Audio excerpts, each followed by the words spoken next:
এক মাস সিয়াম সাধনার পর আজ শনিবার বাংলাদেশে পালিত হচ্ছে পবিত্র ঈদ উল ফিতর। ধর্মপ্রাণ মানুষের মতো দেশের ক্রিকেটাররাও উৎসাহ উদ্দীপনার মধ্য দিয়ে দিনটি উদযাপন করছেন।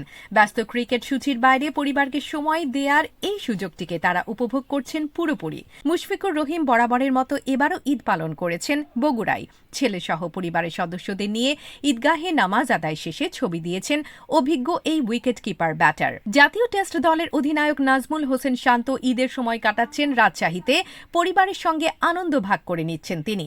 মেহেদী হাসান মিরাজ এবার পবিত্র মক্কায় গিয়ে হজ পালন করেছেন। ঈদের দিনটিও তিনি কাটাচ্ছেন সেখানে ইবাদত বন্দেগিতে। অন্যদিকে হাসান মাহমুদ, নাহিদ রানা ও শরীফুল ইসলাম নিজ নিজ গ্রামের বাড়িতে ঈদ উদযাপন করছেন। তাসকিন আহমেদ ঢাকাতেই ঈদ পালন করছেন। বাবা ছেলেকে নিয়ে ঈদগাহে নামাজ আদায় করেছেন জাতীয় দলের এই পেসার। সাবেক অধিনায়ক তামিম ইকবালও ঢাকায় উদযাপন করছেন বলে জানা গেছে। মাহমুদুল্লাহ রিয়াদ অবস্থান করছেন ময়মনসিংহে, সেখানেই পরিবারের সঙ্গে ঈদের আনন্দ ভাগ করছেন তিনি।